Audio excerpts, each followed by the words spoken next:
6장 14절에서 29절에 있는 말씀이 되겠습니다. 찾으신 줄로 알고 말씀을 제가 봉독하도록 하겠습니다.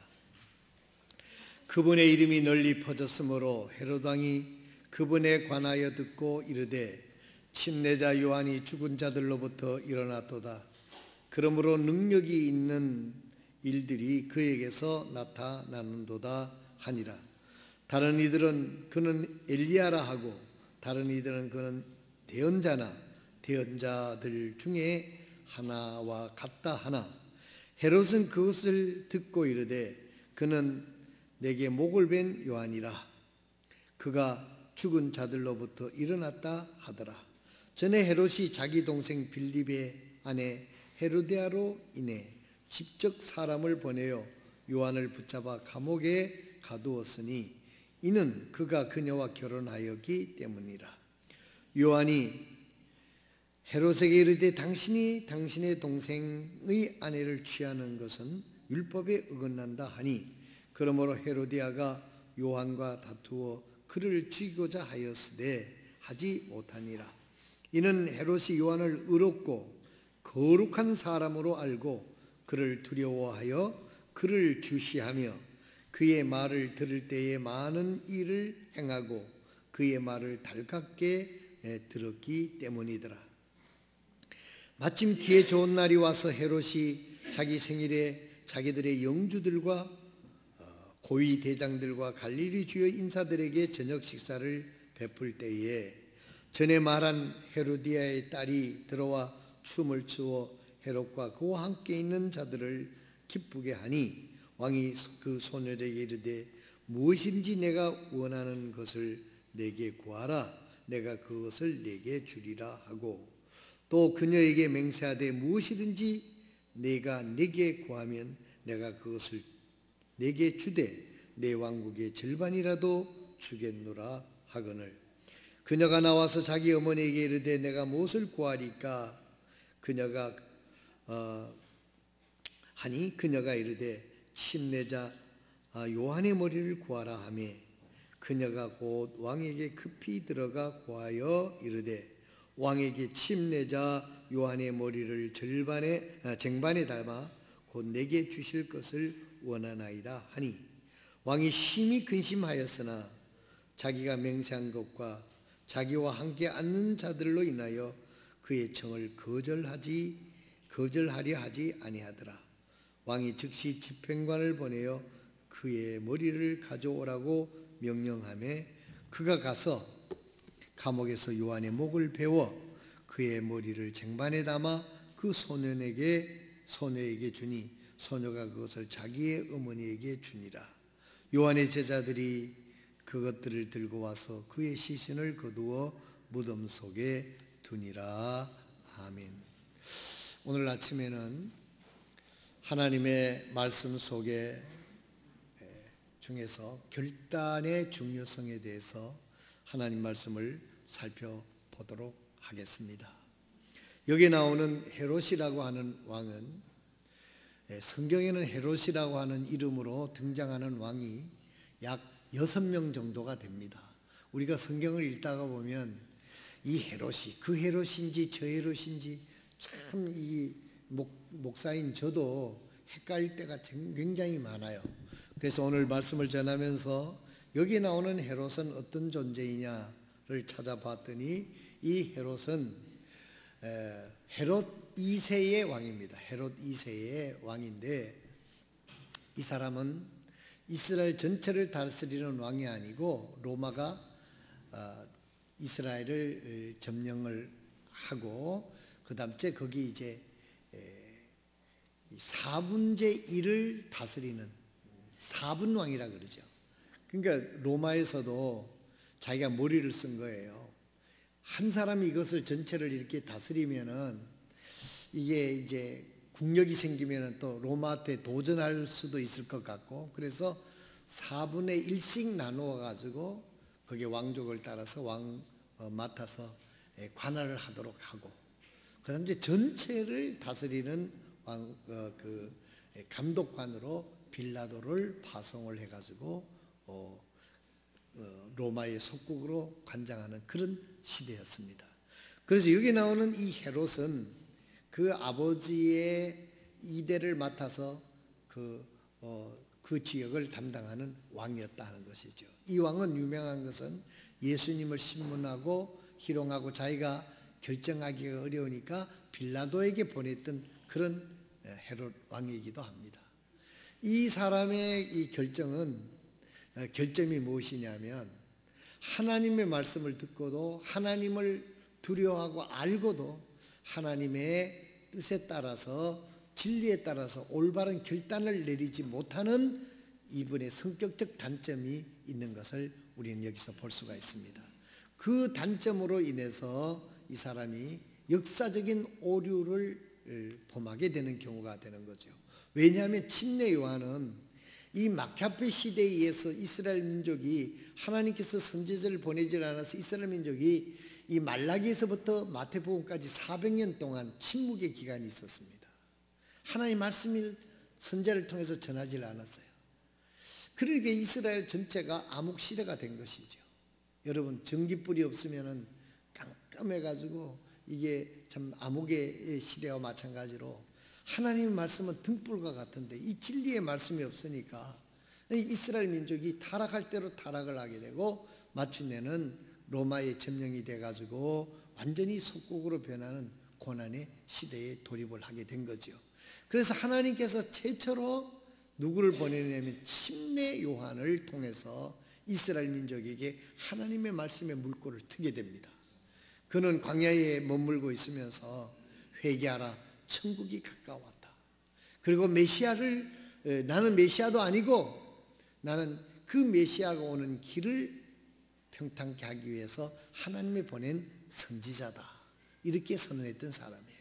그렇기 때문에 그때 당시에 바리새인 율법사들 모든 사람들이 이 침례 요한이 광야에서 하나님 말씀을 전했어요. 오늘날처럼 이렇게 실력이 시설이 좋고 음량 시설이 잘 돼 있고 그런 데가 아니었어요.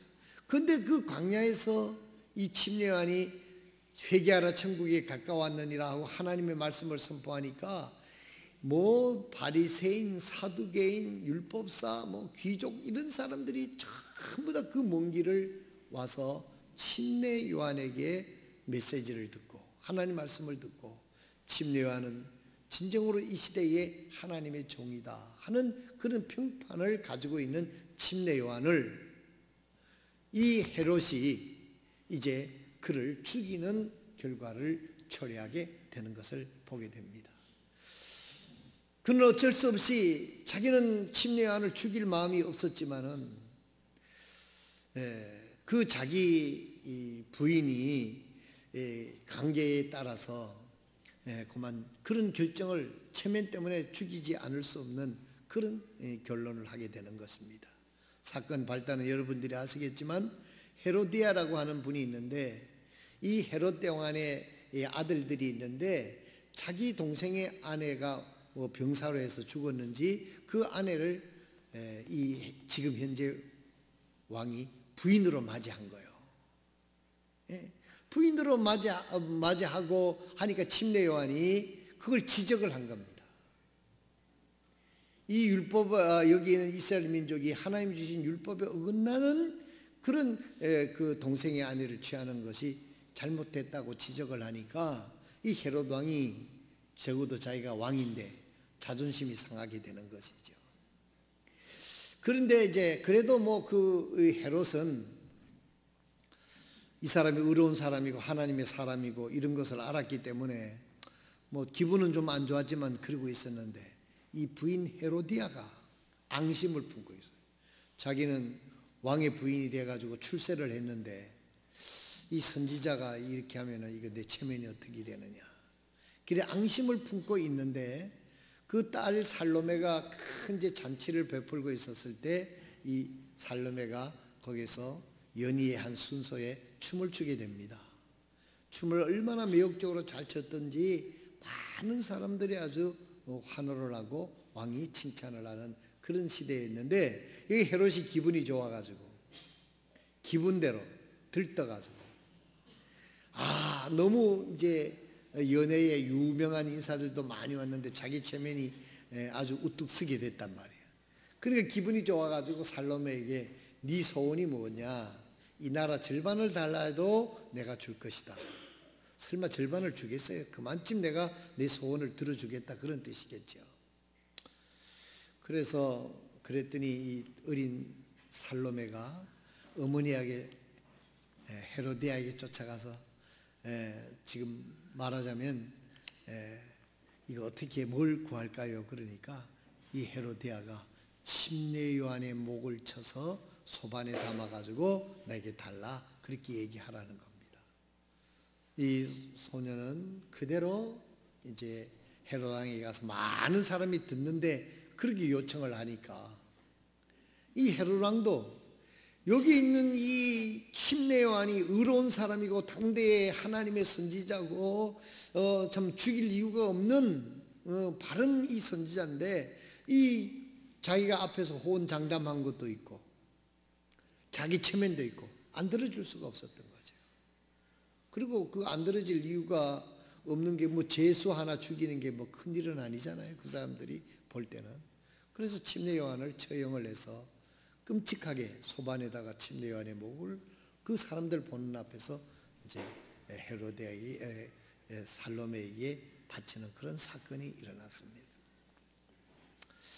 그런데 이 침례 이래 가지고 이 사건으로 인해 가지고 이 헤롯 왕이 왕위에서 쫓겨납니다.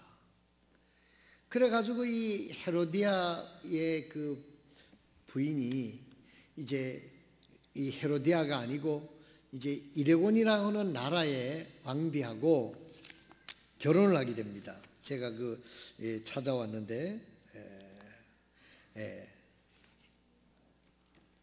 이레타의 공주와 결혼을 하게 되는 거예요. 결혼을 하게 되니까 이 헤로디아가 질투를 하게 될 거 아닙니까?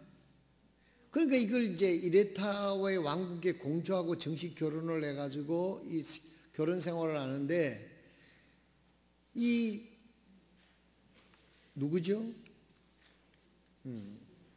살로메가 이렇게 하니까 문제가 일어나니까 이레타 공주가 그만 이혼을 선언을 하고 자기 고국으로 돌아가 버린 거예요. 그게 이레타 왕국의 왕이 이게 왕족끼리 결혼을 시켜가지고 글로 갔는데 이렇게 우리 이 딸을 말이지 소박을 맞아서 보내. 그래서 이레타 왕국에서 군대를 일으켜가지고 여기를 침공을 하게 됩니다, 헤롯 왕국에. 그래서 그 전쟁에 헤롯 왕이 져요. 그러니까 이제 로마에서 볼 때는 이 헤롯 왕이 정치를 잘못한다, 그래가지고 로마에 그를 불러가가지고 가서 결론적으로 폐위가 됩니다, 헤롯 왕이. 왜 이야기를 상세하게 이렇게 얘기를 여러분들에게 하느냐 하면, 사람이 하나님의 말씀을 듣고 진리의 말씀을 듣고 결정해야 될 시기에 결정하지 못하면 이런 결과를 초래한다는 거예요. 이걸 오늘 우리가 결단의 중요성이 얼마나 중요하다는 것을 오늘 말씀을 통해서 알아보고자 하는 것입니다. 오늘 본문 말씀 20장에 있는 말씀을, 20절에 있는 말씀을 보면, 6장 20절에 보면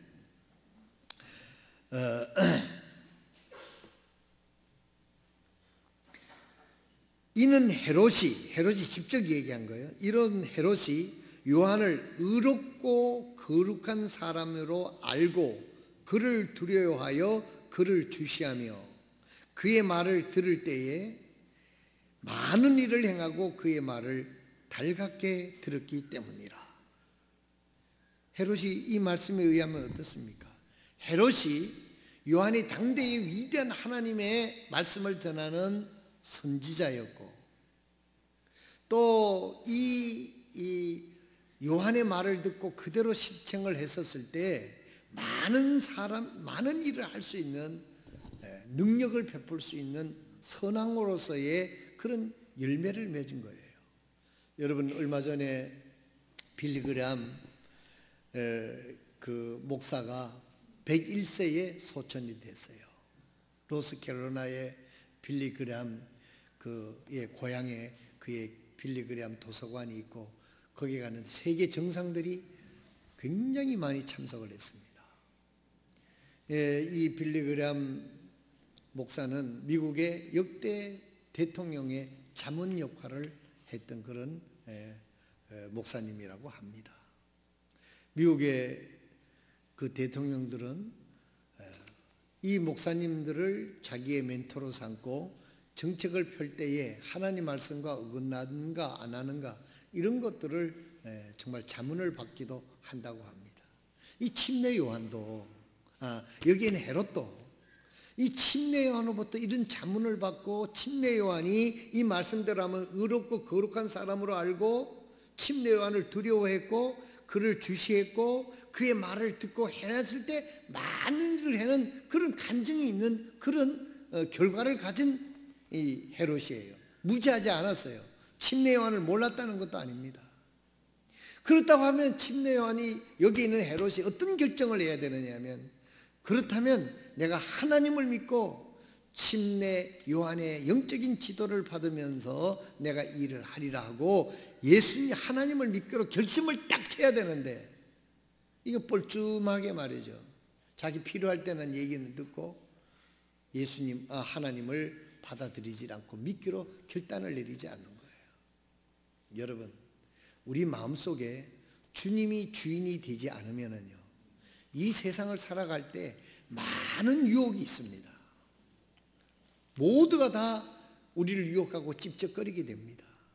그렇기 때문에 우리가 예수 그리스도를 나의 구주로 영접하고 주님이 나의 주님이라고 마음에 확정을 하고 나는 주님만 따르겠다고 결심을 하게 되면 여러 가지 유혹이 와도 이 말씀에 비춰서 내가 주님을 구주로 영접했기 때문에 내가 이런 것을 할 수 없다라고 결정할 수 있는 가이드라인이 쓰는데 그것이 안 돼 있으면 이런 유혹이 왔었을 때 예를 들어서 침례 요한이 나는 하나님을 믿고 믿음의 길을 간다 하고 믿고 선언을 하고 결단을 하고 그 길을 갔으면은 여기 있는 헤로디아가 살로메를 시켜서 침례 요한의 목을 잘라 오라고 했었을 때도 이것은 내가 하나님을 믿고 침례 요한이 하나님의 종인 것을 나는 알기 때문에 그 소원만은 들어줄 수 없겠다. 다른 걸 구하라. 이렇게 말을 하면서 그의 믿음의 길을 걸어갈 수 있었을 텐데 이 침례 요한을 의롭고 거룩한 사람이고 하나님의 말씀을 전하는 사람이고 그 하나님의 말씀을 따라 했었을 때 왕으로서 많은 그런 업적을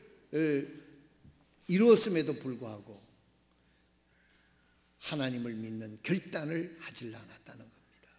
자기 자신이 결단을 하지 않고 사람들한테 나는 어떤 믿음을 가졌다고 공포를 하지 않고 그러니까 이런 유혹에서 그만 이런 결단을 해서 결국은 그 결단에 의해서 그 결단을 제대로 못하기 때문에 마침내는 왕위까지도 쫓겨나는 그런 결과를 초래하게 됐다는 것입니다. 오늘 아침 오늘은 이 말씀을 우리가 생각을 하면서 우리는 어떤 말씀을 오늘 생각을 하느냐면 결단의 중요성에 대해서 생각을 해보자 하는 것입니다. 성경에는 여러 사람들이 결단한 경우가 굉장히 많습니다만은 오늘은 세 가지만 잠깐 볼 수 있도록 하겠습니다. 하나님 앞에 믿음으로 결단한 사람들, 누가복음 19장 1절에서부터 10절의 말씀을 보면 여기 삭개오라고 하는 사람이 나옵니다. 삭개오라고 하는 사람 여러분 잘 알죠? 누가복음 19장 1절에서부터 10절에 있는 말씀을 제가 읽도록 하겠습니다. 예수님께서 여리고로 들어가 거기를 지나가시더라. 보라 거기에 삭개오라는 사람이 있었는데 그는 세리들 중에 우두머리요 또 부자더라. 그가 예수님께 어떤 분이신지를 보고자 하되 키가 작음으로 밀려드는 무리로 인하 볼 수가 없어서 앞으로 달려가 그분을 보려고 뽕나무에 올라가니 이는 그분께서 그 길을 지나가시게 되었기 때문이더라. 예수님께서 그곳에 이르시되 위를 보시고 그를 보며 그에게 이르시되 삭개오야 속히 내려오라. 오늘 내가 반드시 내 집에 머물러야 하겠노라 하시니 그가 속히 내려와 기쁘게 그분을 받아들이거늘 그랬습니다. 여러분 19장 6절에 줄을 칠 수 있으면 치시길 바랍니다. 그가 속히 내려와 그분을 받아들이거늘 그랬습니다. 그들이 그것을 보고 모두 수군거리며 이르되 그가 죄인인 사람의 손님이 되려고 들어갔도다 하더라. 삭개오가 서서 주께 이르되 주여 보소서, 내가 내 재본의 절반을 가난한 사람들에게 주겠사오며 만일 내가 거짓 고소하여 어떤 사람에게 무엇이든지 빼앗았으면 그에게 4배로 갚겠나이다 하매 예수님께서 그에게 이르시되 그도 아브라함의 자손인즉 이날 구원이 이 집에 이르렀도다. 사람의 아들은 잃어버린 것을 찾아 구원하러 왔느니라 하시니라 그랬습니다. 여기 있는 이 삭개오라고 하는 사람은 굉장히 핸디캡이 있는 사람이었습니다. 사회적으로, 또한 신체적으로, 또 환경적으로. 그렇지만 그 마음속에 그는 예수님이 하나님의 아들이라는 것을 알았고 그분이 구세주라는 것을 알아서 그분이 자기 마을에 들어온다는 이야기를 듣고 그분을 만나기를 원했다는 것입니다. 우리가 주일학교 때도 흔히 얘기하지만 삭개오는 키가 작아서 보통 사람들하고 섰을 때는 앞에 사람들을 가려서 볼 수가 없었어요. 이 삭개오는 세리장으로 말하면 우리 동네 세무서의 서장쯤 되는 사람이 예수님의 얼굴을 보려고 여기 그 나무에 올라가는 거죠. 그 올라가서 예수님이 지나가는 것을 보게 되는 겁니다. 예수님이 지나가면서 예수님은 이미 삭개오의 마음을 보시는 분 아닙니까? 하나님이시니까. 그래서 삭개오를 보고 삭개오야 하고 삭개오의 이름을 부르는 거예요. 그래서 삭개오나 내려오라. 그러니까 삭개오가 즉시 내려와서 어떻게 합니까? 예수님을 자기의 구주로 받아들이기로 결심을 하는 것이에요. 6절에 보면 그가 속히 내려와 기쁘게 그분을 받아들이는 것을. 여러분 요한복음 1장 12절에 영접하는 자 곧 그 이름을 믿는 자들에게는 하나님의 자녀가 되는 권세를 주셨으니 그랬습니다. 우리가 선한 일을 했기 때문에 구원받고 우리는 구원받을 만한 일을 통해서 구원받는 게 아닙니다. 단지 우리는 믿고 예수님을 나의 구주로 받아들인 그 믿음에 의해서 하나님 우리를 구원해 주시는 거 아닙니까? 그게 요한복음 1장 12절이에요. 영접하는 자 곧 그 이름을 믿는 자들에게는 하나님이 내 아들이라 하나님이 그런 권세를 가지고 우리를 아들로 삼아주신다는 말씀입니다. 삭개오는 내려와서 이 예수님 앞에 엎드려서 예수님 나의 구주라고 하는 것을 조금 더 기쁘게 예수님을 받아들이는 것을 보게 되는 겁니다. 그랬더니 주위 사람들이 수군거리죠. 예수님은 그런 것들을 관여하지 않았습니다. 예수님이 오신 목적은 사람들의 평판이나 이런 것 때문에 오신 것이 아니고 예수님이 오신 것은 잃어버린 사람을 구원하기 위해서 오셨다고 했기 때문에 여기 있는 삭개오가 구원받기를 원하고 정말 그가 기쁘게 예수님을 받아들이는 그 사실로 인해서 예수님은 주위의 사람들이 수군거림에도 아랑곳하지 않고 삭개오의 집에 들어가게 되는 겁니다. 그랬더니 삭개오가 이 위대한 결심을 하고 말로만 결심을 한 게 아니라 생활 속에서도 그의 결심을 뒷받침만한 그런 결단을 하는 것을 여기서 볼 수가 있는 것입니다.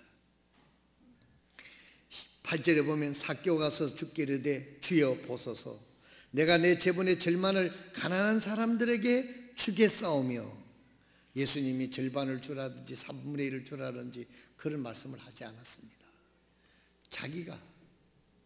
자기의 이제 정체성을 회복하게 되는 거죠.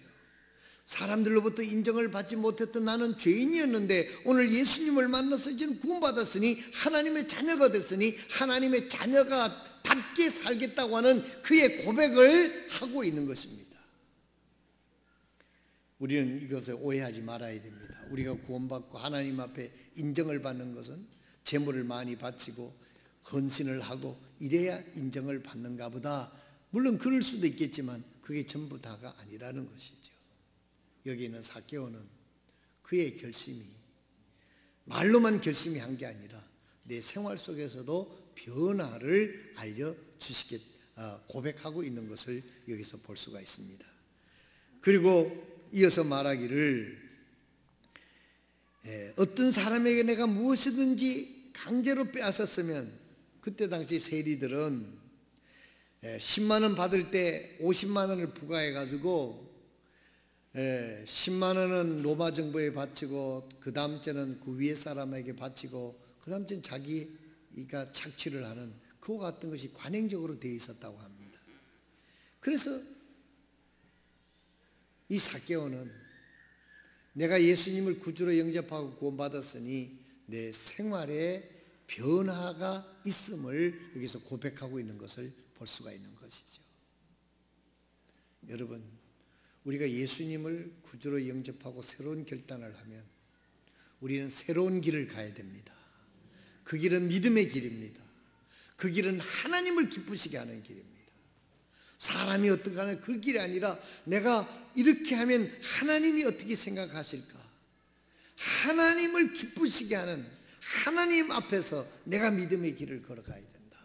이것이 예수를 마음속으로 구주로 결단한 사람들의 생활의 바른 결심인 것을 우리는 삭개오를 통해서 볼 수 있습니다. 그랬더니 예수님이 이렇게 말씀하십니다. 9절에 예수님께서 그에게 이르시되 그도 아브라함의 자손인즉 이날 구원이 이 집에 이르렀도다. 무엇을 의미합니까?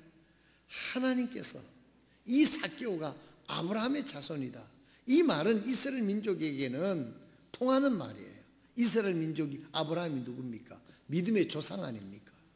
그러니까 이 삭개오도 이제는 믿음의 가족이 됐다 하는 것을 예수님께서 말씀을 해 주시는 것 아닙니까? 그에게 말씀하시기를 아브라함의 자손집 이날 구원이 이 집에 이르렀도다. 여기에 있는 삭개오가 4분의 1을 바치겠다, 또 4배나 갚겠다, 절반을 바치겠다, 그래서 구원을 받았다는 얘기가 아닙니다. 이미 예수 그리스도를 영접해서 구원받았고 이 믿음이 정말 구원받은 하나님의 자녀로서의 온전한 믿음을 가졌구나 하고 주님이 칭찬을 하시는 것이죠. 사랑하시는 성도 여러분, 우리의 신앙은 하나님 앞에 믿음으로 예수 그리스도를 구주로 영접하는 결단을 하는 것이고 그 영접한 결단에 따라서 살아가는 것이 그리스도인임을 믿으시기를 바랍니다. 우리가 하나님 앞에서 하늘나라에 가는 그날까지 나는 어떤 믿음을 가지고 살아야 할 것인가? 여기서 예수님께서는 아브라함을 비유로 말씀하셨어요. 창세기 12장 1절에 보면 아브라함이요 갈대아 우르라고 하는 땅에서 그때 당시에 미국으로 말하면 뉴욕이나 LA 같은 나라고 우리나라로 말할 것 같으면은 서울과 같은, 서울 중에서도 분당, 강남 같은 곳에서 살았던 사람입니다. 그런데 어느 날 하나님께서 사업도 비즈니스도 아주 잘 됐어요.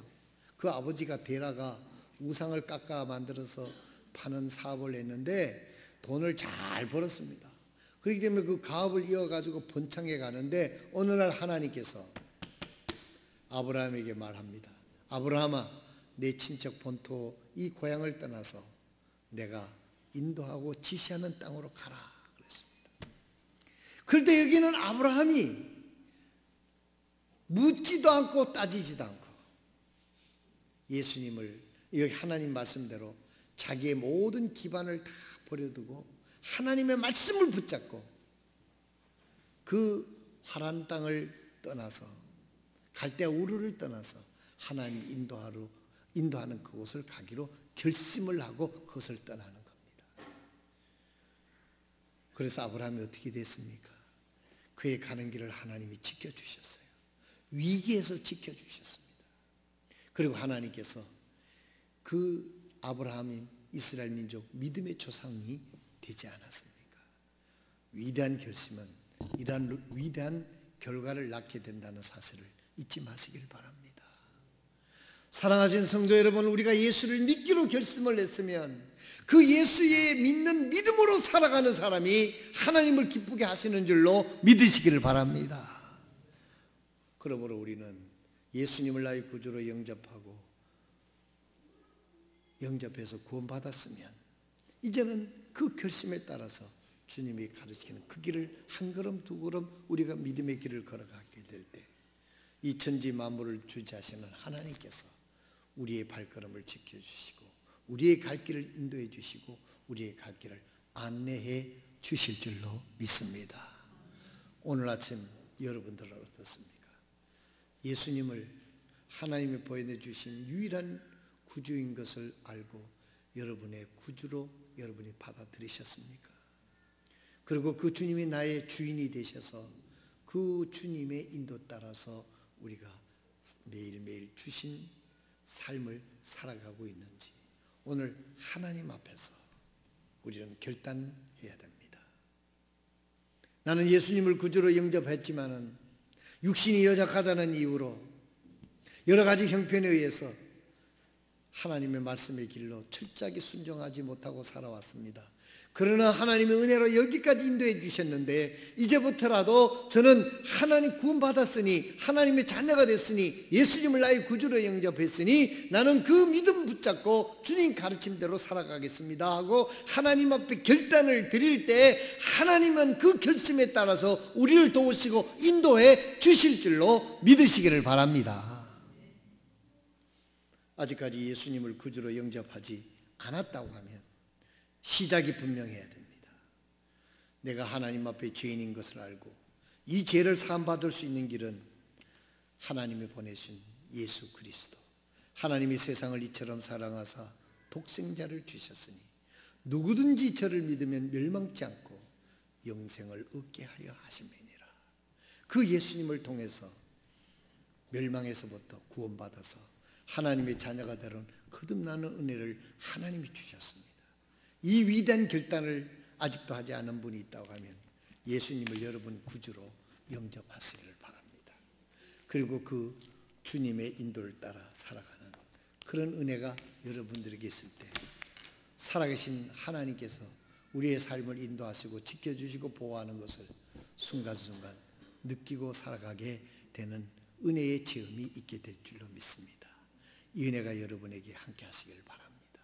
우리 다 같이 일어나셔서 하나님 앞에 결단의 시간을 가질 수 있기를 바랍니다. 오늘 우리는 10시 10분에